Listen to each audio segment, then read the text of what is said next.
Adeem, nice to meet you again, and welcome to our platform. Thank you so much. It's such a pleasure to be here. Thanks for having me. Well, we're excited to chat with you about the work you do and your book, which is being released on April 12th. Is that the right date? That's absolutely correct. Just before Ramadan, inshallah. Right, very good.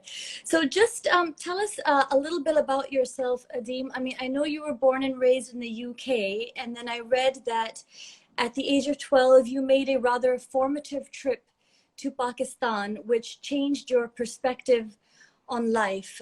Can you please tell us about that? Yeah, no, absolutely.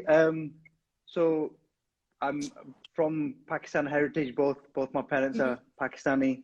My parents came to the UK, got married here, settled here. My grandfather, may Allah have mercy on his soul, he was in the British Army. So he came to the UK as an economic migrant after the Second World War. Sadly, I lost my father when I was 6 years old. My father died of cancer when I was only a small child. That's very young. You know, at the time, you know, that you just used to what you're used to. This, you know, if you wherever you're born, you know, that's who you are. That's your identity, and you don't really realize how much of an impact that has on your life. But I remember the first time going to Pakistan, and really we're from a very rural area. I'm not sure if you know where Sohawa is, Gujjar GT Road between Dina and Gujjar Khan. And Islamabad way for you Karachiites. I've been to Karachi, it's a beautiful place. So it's about 3 hours from Islamabad north. It's a very rural village, extremely rural. No roads, no running water, no electricity, no gas. And as a child, it was amazing. It was like an Indiana Jones movie. You know, you got snakes, you got scorpions, you got buffaloes, you got camels.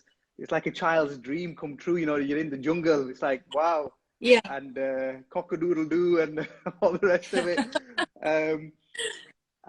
So it was a lot of fun.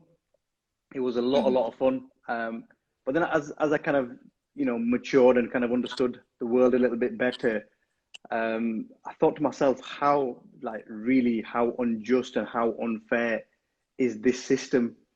You know, just like that, I could have been born in that village. You know, if my father hadn't kind of migrated to the UK and married my mum, I would have been born in that same village where people don't own shoes, they don't even have slippers, they have no footwear, they have no education, they have nothing. But alhamdulillah, you know, it's a huge blessing from Allah. I was born in the UK, and I was born in an environment where, you know, we had clothes, we had education, we had prospectus in terms of, you know, opportunities. We had so many opportunities, and those opportunities allowed me to kind of be passionate and be, you know, really enjoy the work that I do. And you know, hence we set up Single Muslim, and Single Muslim was set up in a way where, you know, it's a digital business. It's 21 years old now. It's unbelievable. So I set it when I was late teenager. And you know, it's literally a .com dream. So you're making money on a night when you're asleep. You're making money on a weekend. It's just ka-ching 24/7. It literally is a 24/7 global digital business. That is a dream. And I guess for me it was just you come to the realization, like, what is life about? So me visiting my ancestral home at the age of 12. There was a lot of questions, like, you know, why have I been born in the UK? Why have my first cousin, my chacha, my dad's brother been, you know, why is he still in Pakistan? You know, even though as romantic as it is and as beautiful as the location is, it's like my favorite place in the world. It's still the poverty is literally unbelievable, and the you know, and the opportunities, and there is no opportunities for anything. And I think that was my first realization, and that was my first direction of setting up Penny Appeal, because I really, even at that young age, I did want to do something to help those less fortunate. And I felt a burden of responsibility on my shoulders because I thought, you know, if my father, may Allah have mercy on his soul, if my father was alive, he would have done something for the people of his village, the people of his, you know, of his region, the people of his country. I know that for a fact, and you know, I can pretty much guarantee that. So that burden was on my shoulders as well, in terms of, you know, you have to do something, following your father's footsteps. You have to do something in terms of, you know, being able to help others that are less fortunate. And you know, I feel very, very fortunate, again, very, very blessed that I'm able to have one foot in the West and able to live the dream in the UK Yes. and have all the Yes. opportunities in the UK. But at the same time, I can go to rural Pakistan and I can be called a son of the village there, and I can enjoy everything, and I get to see and feel and taste and totally immerse myself in the world there as well. And not a lot of Yes. people in the not a lot of people in the developed world can do that, unless they're having a year out, or unless they're having, like, they're going on a world trek, or they're going taking a gap year, or whatever. That Yeah. you know, this is my world and my family in the UK, and my world and my family in Pakistan. And it's, you know, it's quite something to kind of like hold on to both of those and be the best you can for both sides. Definitely, definitely. So would you say that Pakistan is the reason then that Penny Appeal exists today? 100%, 100%. I mean, without the experience of Pakistan, without the love and without the hospitality and without the generosity that I had in Pakistan. I remember one experience. I went to see a distant family member, and he lived by a lake in Pakistan. And I remember going in, and he had so many buffaloes. He had literally like maybe 15, 20 buffaloes and camels, and walked through, and there was a beautiful cockerel, beautiful, beautiful. Like, he's like, you know, stood up, and it was just bright and colorful and very proud, and you know, like, Yeah. it was a roost. It was ruling the house. And Yeah. I says, wow, that's beautiful. That's really, really nice. And I was like, oh wow, look at it. It was just so, you know, in the countryside as well. It's just this, you know, lots of color and the background. I was like, I Yeah. remembered it. Yeah. I remembered it vividly. Anyway, we went to the lake, and we went for a boat ride and a bit of an expedition, uh, catching some fish. We came back and we sat down and we started eating. And I said, you know, we eating chicken, and I said, where's the cockerel? Because that Oh, was don't really tell beautiful. me. And he says, you're eating it. I said, you're eating the cockerel. And I was like, what? I was like, how? I'm eating the cockerel. I thought that was your prized possession. That was the beauty. You know, it was such a beautiful, and you know, Yeah. how much that's a sacrifice, right? That is a sacrifice. Yes. If you go into a rural Yes. area and somebody does that, come on, and there's no way of me paying them back for that. There's no way of, you know, how else am I? What do you do? And it, Yeah. relatively speaking, in the UK, that's almost like me giving my car or me giving my. Do you know what I mean? It's like, because it's Yeah. such a big thing. And Yeah. And I've for never them, it's showing experienced, hospitality. and that's what, yeah, and I've never Yeah. experienced love and hospitality like that. Generosity in character, generosity in terms of, you know, their wealth, their time, and, you know, really, really respectful, humble, but righteous people. And you Yeah. know, it's just destiny. And you know, it's kismet that they are the way that they are. It's kismet that they you know. But at the end of the day, even in the tough lives and in the tough, you know, arid kind of you know, environment that they're in, they're still such beautiful individuals. And if it wasn't for that experience, there would have been no Penny Appeal.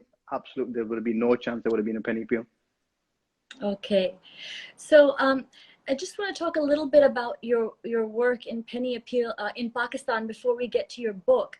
So in a country like Pakistan, where, you know, potable, clean drinking water, malnutrition, maternal and infant mortality, these are large issues, and you have implemented much needed programs here like thirst relief, fragile lives, feed your world.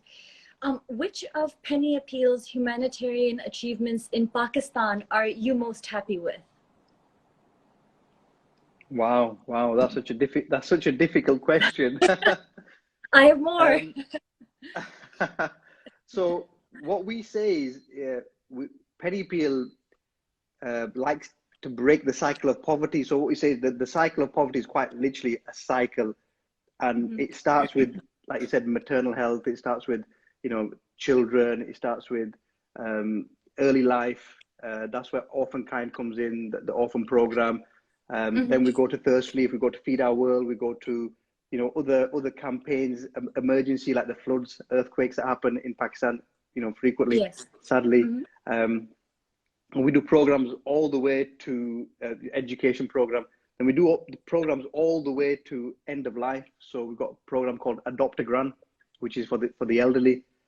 And what we do is we try to break the cycle of poverty at every point where we can, to help literally shift the whole, eradicate poverty in all its forms, basically. But like there isn't one campaign, because these different campaigns bring the life changing, the life impacting, life saving in very, very different ways, but as a, I guess, some people, because I lost my father at such a young age, I was called an orphan. People would refer to me as an orphan child. I guess for me, one of the closest and the first campaign that we launched in Pakistan, that PennyAppeal launched anywhere, was the Orphan Kind program. And it's something that's very, very close to my heart, because I don't see those children as anybody else's children. I see those as my children. I see those as our children. I see those as, Pakistan's children, and our focus has always been to not just to help an orphan child say, I'm an orphan, and write orphan and read orphan. We literally want to be creating future leaders of the world. We literally want to be creating people who are going to be the next, the next prime ministers, the next presidents of the country. And that's our inspiration. That's our kind of like vision for our children, inshallah. Okay. So I really liked the idea behind your Adopt a Gran program. Like, I can see myself that's something that I would like to do. So you're saying that this is also established in Pakistan, this program for the elderly? Yeah. Pretty much all our global flagship programs are started in Pakistan. And Adopt a Gran was one of those. Yeah. So Adopt a Gran started really, again, PennyAppeal started in a very, very innocent time, in a very, very naive time, you can call it, where, you try to think, we can create a better world. We can just do this and everything will be okay. Or let's just try this, or let's just try that.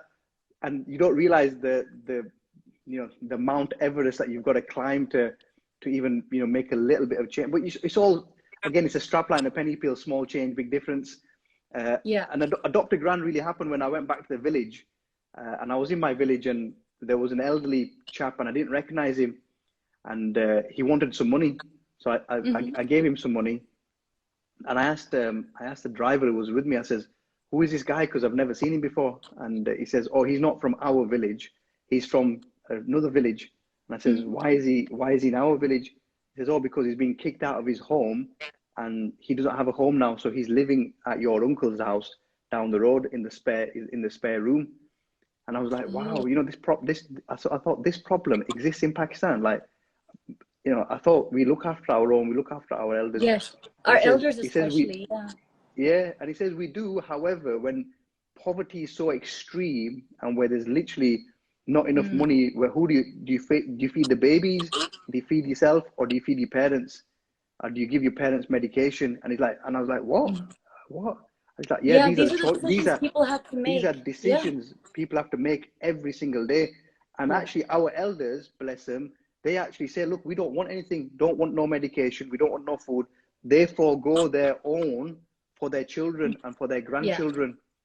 And sadly, that's, so we come in, and Adopt a Gran comes in where you sponsor an elderly individual at end of life, literally, whether either they've been neglected or they've been disowned, or they're just lost, and we bring them in. We either sponsor them at home in where they are in residential, or we kind of have our own residential environments where we have nursing facilities, we have 24/7 care, we have kind of medical treatments, we have physicians that work in there, and really they look after every single bit of care, and they're lovely. I mean, again, they're all they're all favorites, but it's got a very, very special place in my heart, because when you go to an adopt-a-grand home, it's literally like literally being at home, because you're with all these wise, really wise elderly folk, and they sit there and when they start telling you the stories, they say, Adeem, do you know I used to own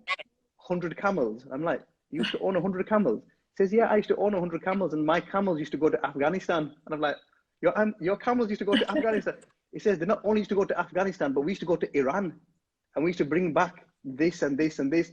And I'm like, wow, you know, the knowledge and the wisdom that the elders have is just something else. And you've just seen them as frail old people that now have difficulty communicating, have difficulty speaking, have difficulty, you know, like physically and mentally, they might not all be there, but some of the journeys that they've had are absolutely incredible, and there's so much that you can just take from them.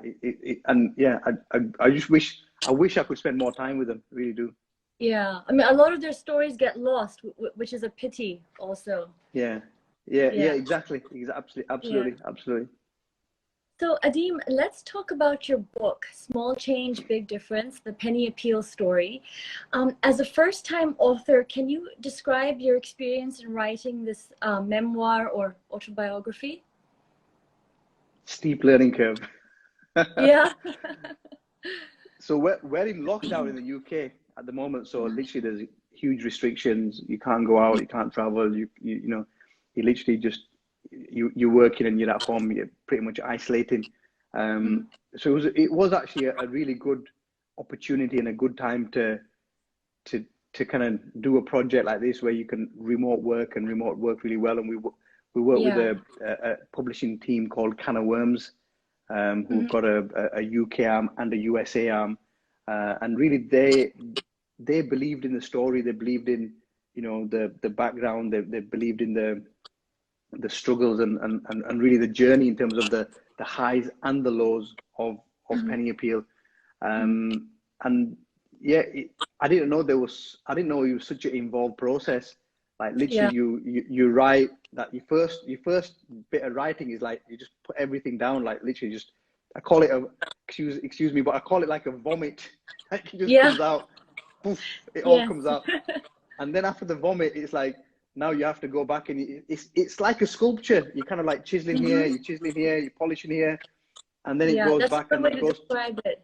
Yeah. And it kind of comes back, so it kind of passing around, and every time it kind of gets polished and you miss things out, then you read a little bit more, and then it kind of passes again, and then you read a bit more, and then it passes again, and you know, you've got to.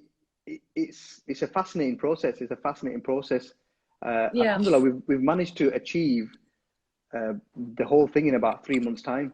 In about 3 months, we've got. I was just going to ask you how long it took you to write the book. So it took you 3 months only? Yeah, only. But again, you know, one of my corny sayings and one of my mantra at the office is teamwork makes the dream work. And literally, the 3 months is only possible because of the people that we've got around us. Is only possible with the team that we work with.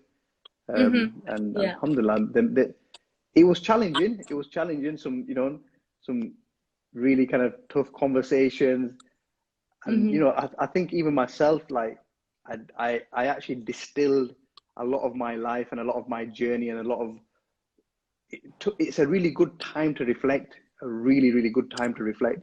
And you know, we don't, because we live such busy lives, always constantly flying here and flying there, traveling here, traveling there, doing this, doing that, finishing this off, starting this.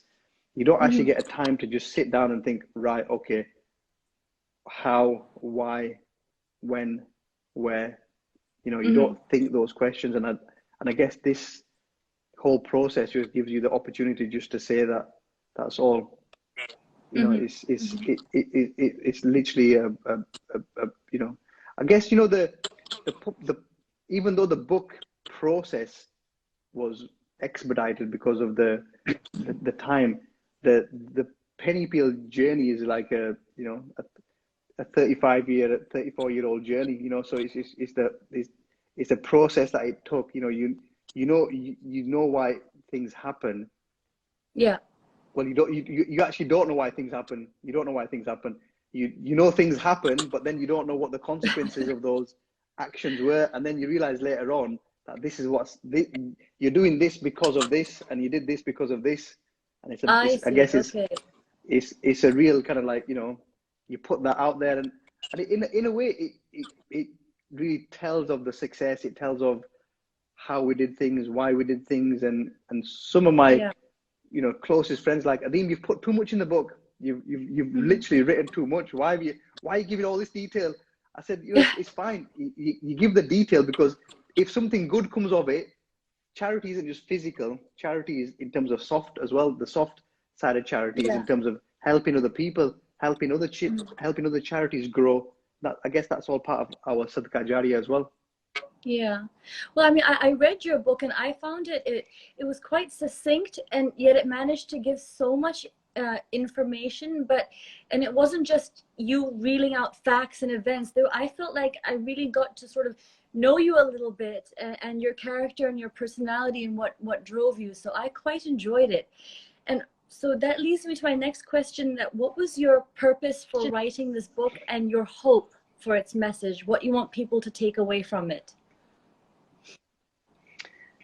I think simply, it's about sharing the goodness. It's about sharing the journey, and it's about, I get asked every day, like, I want to set up a charity. I want to set up a charity. I want to build an orphan home. I want to build a well. I want to do some feeding. I want to help this. I want to help that. How do I do it?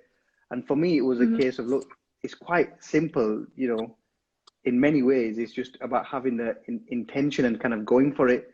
And that's how we started, the innocence of just thinking we can do it, we can help, and having a team. So we, as PennyAppeal, were incubated by the business singlemuslim.com. And when I had the idea initially, the guys in the tech business said, look, no problem, evenings, weekends. They designed the website, they did the marketing leads,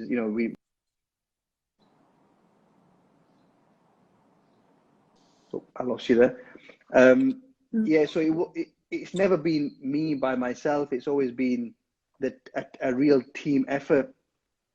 And if you've got strong people around you, you've got people who share your passion, you've got people who share the purpose of where you want to get to. It's about showing that incredible journey and literally telling other people that it can be done. It is possible.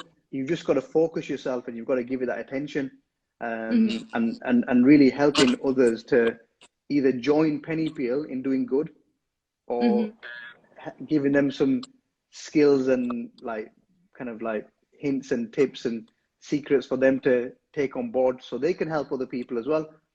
As a second generation, Pakistani diaspora myself, there's so many people like me around the UK. There's people that are living in Canada, America, Australia, and I know their love for Pakistan, and I know their love for their ancestral home, their where the parents are from, is massive, and I think it's a duty upon all of us to do that small bit, and again, that small change that makes a big difference. And I think if we all did that, the world would be so much of a better place, because I just wanted to, I guess, yeah, we've got, it was an idea that we had 2 years ago, really, on our 10th anniversary. And it was just a case of people see the highs, people see the Guinness World Records, people see the world famous ambassadors, people see the events, the tours, the comedy tours, the movie tours, but I don't think people actually understand the sacrifices that you have to give. I don't think people really get the late nights, the heartbreaks, the pains, the struggles, the relationships that you have to make, and that you have to, sometimes you lose in the journey. And I guess it was just that kind of like putting that journey there. And alhamdulillah, we're so blessed. PennyAppeal is the largest Muslim charity in the UK. We're a household name, but we're very, very misunderstood. Like, what I mean by that, we're very, very misunderstood. People don't really know why we are the way that we are and who we are, because we've been too busy in terms of doing the work rather than telling the story. And I think it's the right time to tell the narrative, and to tell our donors, to tell the largest Muslim donor base in the UK, to say to them, this is what makes us tick. This is what gets us out of bed. This is why we started Penny Appeal, and this is how we started Penny Appeal. And I guess just giving back to the donors and saying to the donors, this is our journey, this is our story. But it's not just our story; it's your story as well. Because as our donors, we did this together. This is what we've done. This is what we achieved. Yeah. And just to kind of give that back.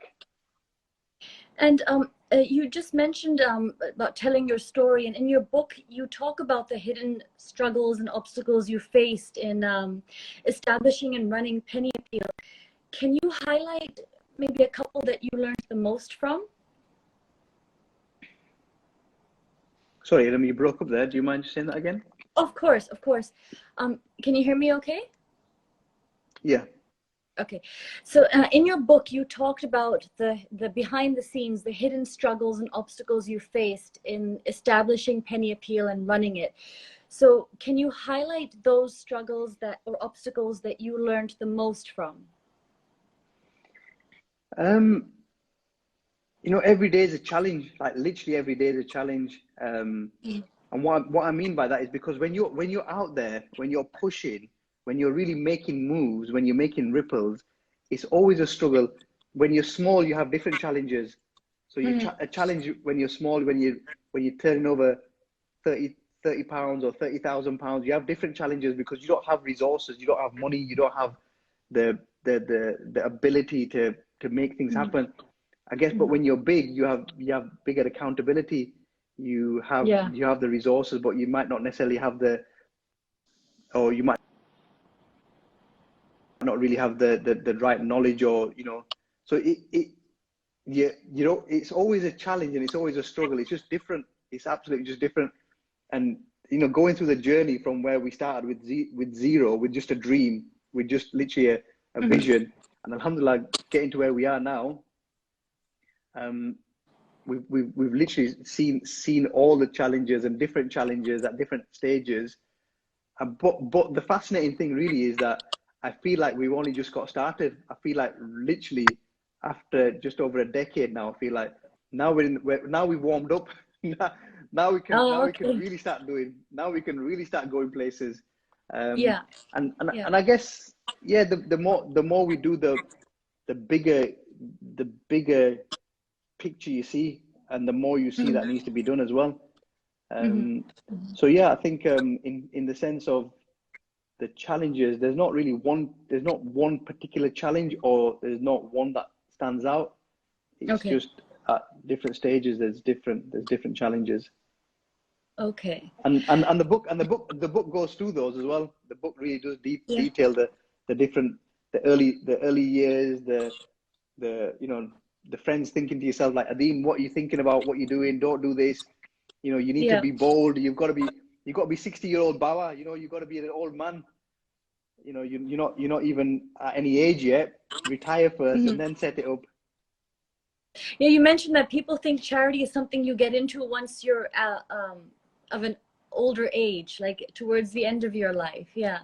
So that leads actually to my next question. In your book, you mentioned that Penny Appeal and the work it's done and the work it does has changed the way people in the UK think about charity. So can you just explain, like, in what ways this has happened and how Penny Appeal achieved this? Yeah, so I mean, in a lot of ways, charity was done like we just said, with the older generation, with people that and again, British Muslim charities were done with people who were they might have been born in Iraq, they might have been born in Palestine, they might have been born in Egypt, in Bangladesh or Pakistan. They were born there and they've come here, just like my parents' generation. However, Penny Appeal is very different in the sense that our board members are all UK born. And we've got a very diverse board of Muslims and non-Muslims, males and females. And we've always had a very young mentality. We've always had a bit of a kind of a get up and go attitude. It's about really being passionate for the cause and being young and savvy and being tech driven. Our background is because of the birth from single Muslim. Our birth came from a digital platform, so we are we were naturally digitally, savvy. Yes. And our programs and our focus really was, literally directed by our donors. So if the Okay. donor wanted to help here, then we help there. If the donors want to do this, then we do this. If the donors want to see this, then we do that. So quite literally, we're driven by the people that donate to us, by the people that make us possible. And that's very, very different to us having our own agenda. We have our own vision and we have our own kind of direction, but a lot of that is fed in from our kind of donor database. And that was something very different. Being savvy, being kind of, digital, using broadcast to our advantage, and many more. And again, we talk about all of those in the book and the journey along the way. Okay, all right. So you mentioned this a little bit earlier on in the interview, but I wanted to just touch on this again because I found this, I mean, this is so true. In your book, you talk about how when working with poverty, top-down solutions or spot treatment or just handing over money doesn't solve the problem. And you went on to say that only by understanding and intervening in the cycle of poverty and by empowering people can you really implement effective solutions. Can you just elaborate on this a bit?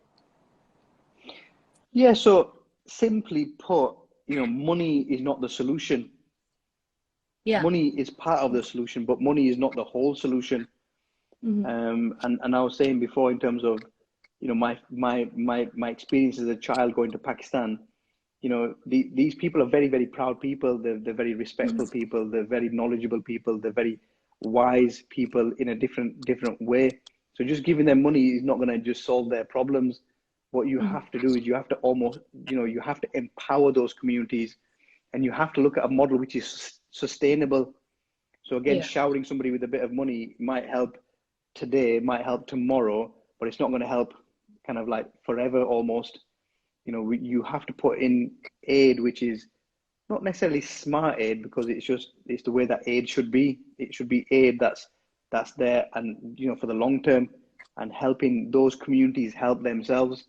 And actually, like we're donor driven, so in the UK where we're led by our donors and what our donors want to do, in the developing world we need to be recipient driven, and we need to understand holistically, because if there's an orphan in one village and we're helping that orphan, that's going to become the golden child. What we've got to understand and what you've got to realize is that there might be one orphan, but there's going to be other children in the village that are also, poverty stricken. If you're it needs to be a holistic in terms of, if you're going to provide clean water, you're going to provide food. You can't just provide it for one child. You've got to provide it for the whole region. You've got to provide it for the whole area, and you've got to lift the whole area of poverty. Because again, with PennyAppeal, we've seen how it is in the UK. We've become a bit of a global movement, and the reason that we've become a global movement is you take people with you. So you take people with you on the journey, and again, when you're receiving of the aid, when you're a recipient of the aid, you've got to have a movement on the other side as well, where they can effectively take the aid, receive the aid, and have maximum use of the aid.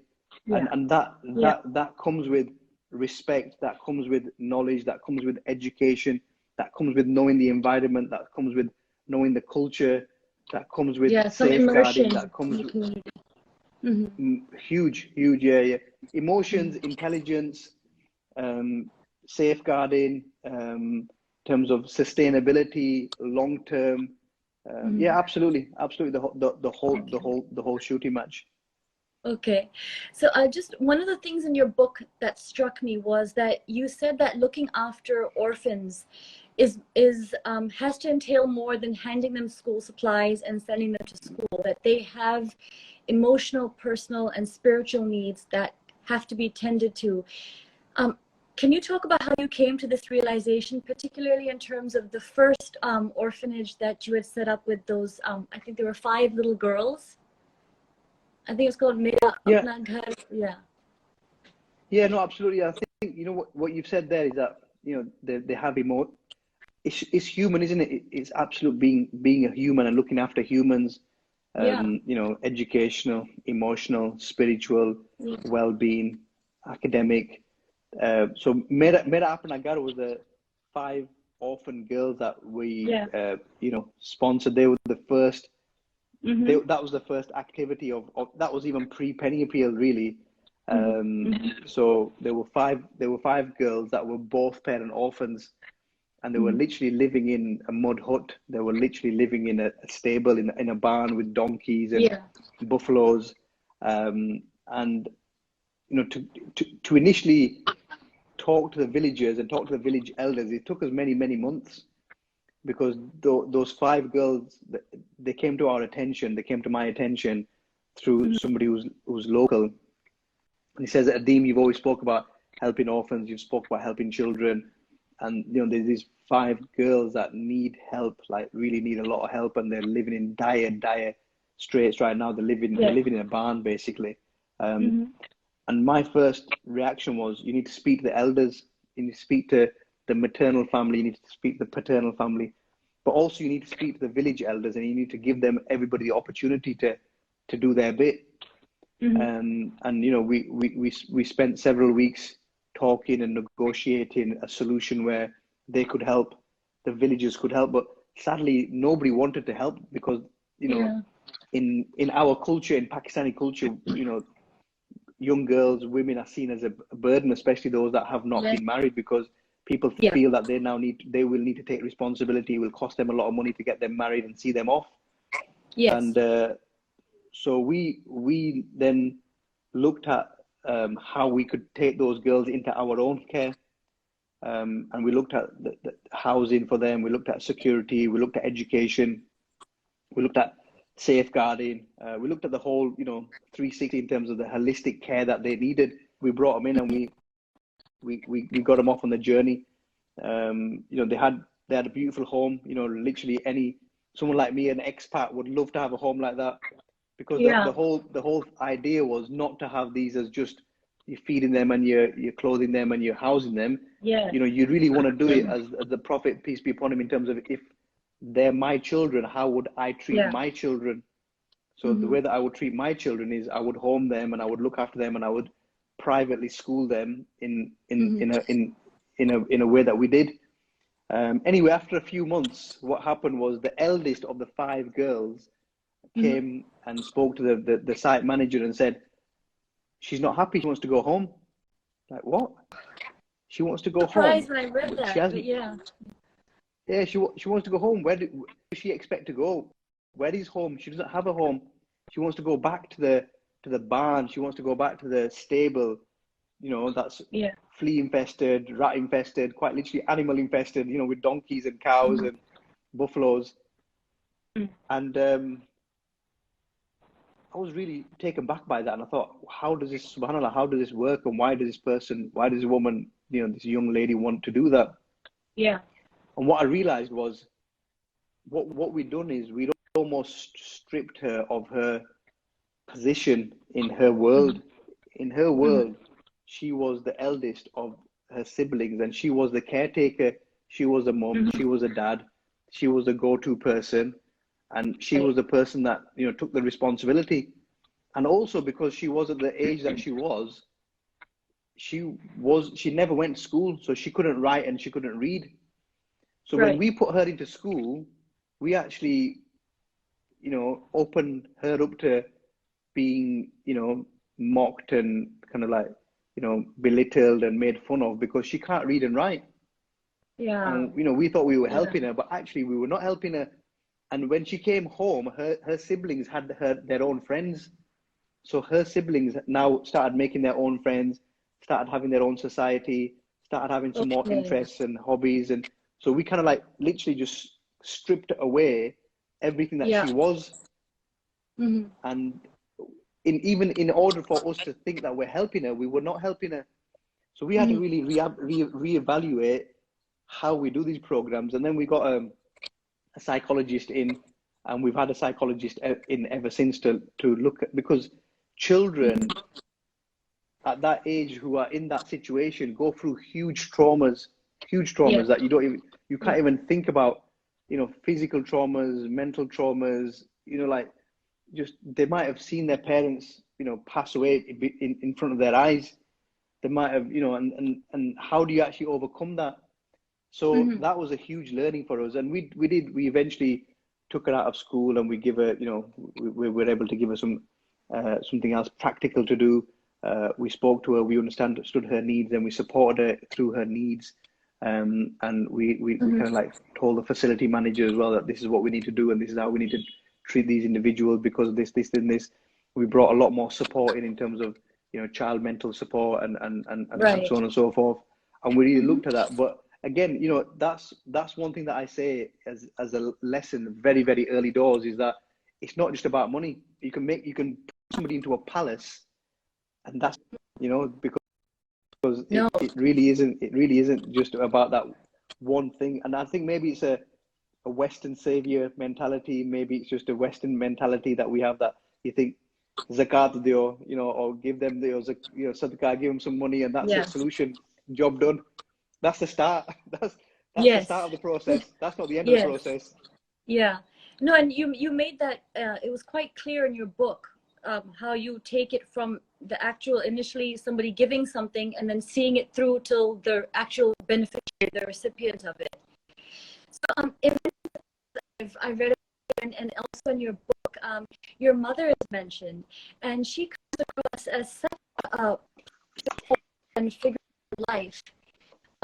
What role did your mother's ingenuity and her entrepreneurship play in your aspirations?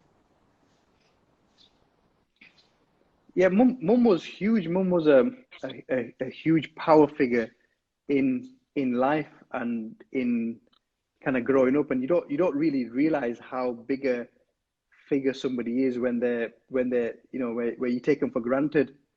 And we take our parents for granted quite literally. They're always there. You come home, they're there. You go out, and they're there. They're waving goodbye to you. But because my father passed away at such a young age for me, and a young age for my mum as well. Mum did become mum, and she became dad. Literally, she was everything to us. And she didn't just like get depressed over it in a way that there's no option for me, and what do I do? Game over. Life is over. That's it. We're doomed. Mum, in the 1980s, for a woman to drive, let alone a Pakistani Muslim woman to learn how to drive, was quite a big thing. Mum learned how to drive. Mum, started sewing clothes, learned how to sew clothes, had her own business, went to she had a market stall, then she had her own retail shop in the center of Wakefield, literally working 24/7. Like, there was no time that I didn't see my mum working. Mum was constantly working all the time, and doing great, amazing work, and not just working in terms of working on work, but working in terms of the community, helping other females that were struggling, helping other families, doing a lot of work in getting people together and resolving community issues, family issues, and so on and so forth. And I guess a lot of my DNA, my personal DNA, in terms of the way that I look at the world, is really built up in terms of how I absorbed the role model, I guess is the best way to describe it. The role model of my mum, and how she was, always caring about people, always trying to help people, always supporting people, always building for her family, supporting her family, financially supporting, and really having a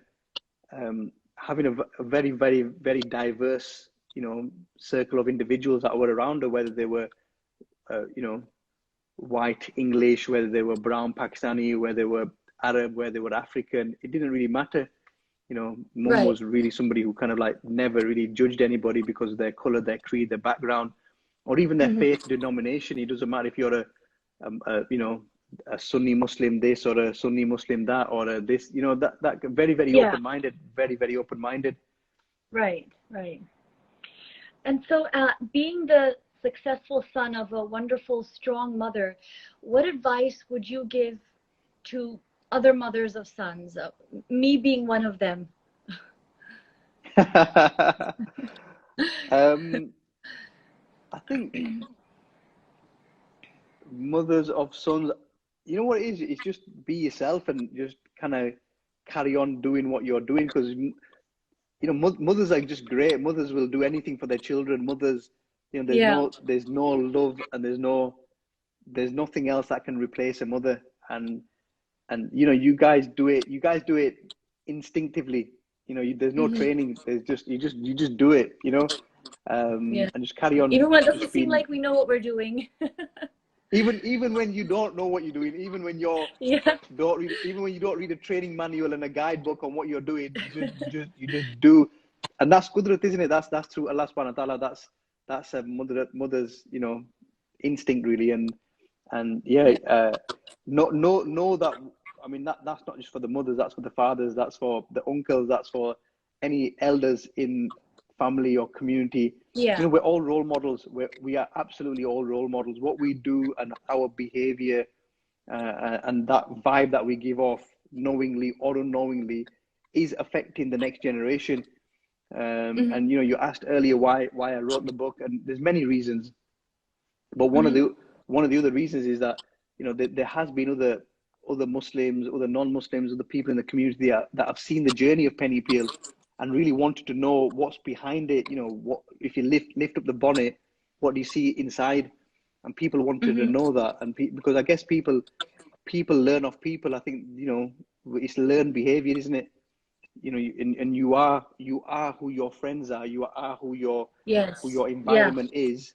Hmm. So that's Hmm. why they say always keep positive environment, keep a good environment. Hmm.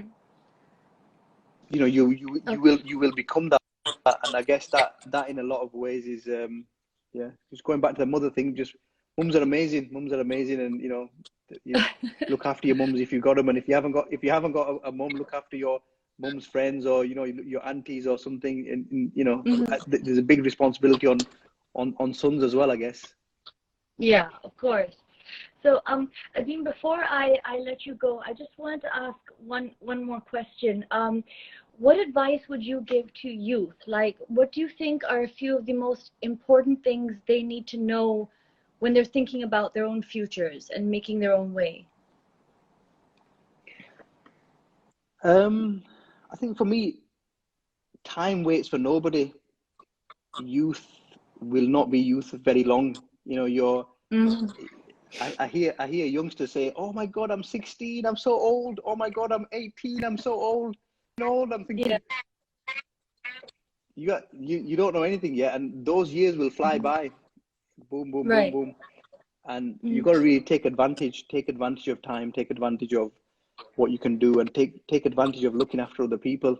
Because Mm-hmm. we ultimately as humans, we're here. If you're climbing that ladder, help people up that ladder, because people have Yeah. helped you up people have helped me. Loads of people have helped me. I can't put a list together of the amount of people that have helped me throughout the journey. People knowingly or unknowingly, and I've taken that, and other people have helped, and I try my best to help other people where I can. Right. And maybe Right. maybe I don't do it enough. Maybe I need to do it more. But as somebody who's youth, you take advantage of what you've got. Your youth is your advantage today, but your youth won't be Mm-hmm. your advantage. You're not going to always be a youth. You're not going to always be young. So do what you Yeah. can. Look after the elders. Set a good example, and just make your parents proud. Make those elders proud. Make fellow Pakistanis proud wherever you are. If you're in Pakistan or you're in the UK or wherever you are in the world, Yeah. just keep flying. Just keep flying that flag, and inshallah, I just pray that Allah subhanahu wa ta'ala accepts our work and accepts what we do, and accepts our intentions, Yeah. and makes it good for us all. Yeah, that's a wonderful aspiration. And Adeem, thank you so much for joining us on our platform. And we look forward to your book when it's available and on April 12th. And guys, for those watching, also do go check out Penny Appeal at PennyAppeal.org. Adeem, again, thank you so much for You're joining welcome. It's us. been a pleasure. Thank you for having You me. too. Take care. Take care. It's been wonderful. Assalamu alaikum. Penny Appeal. Small change, big difference.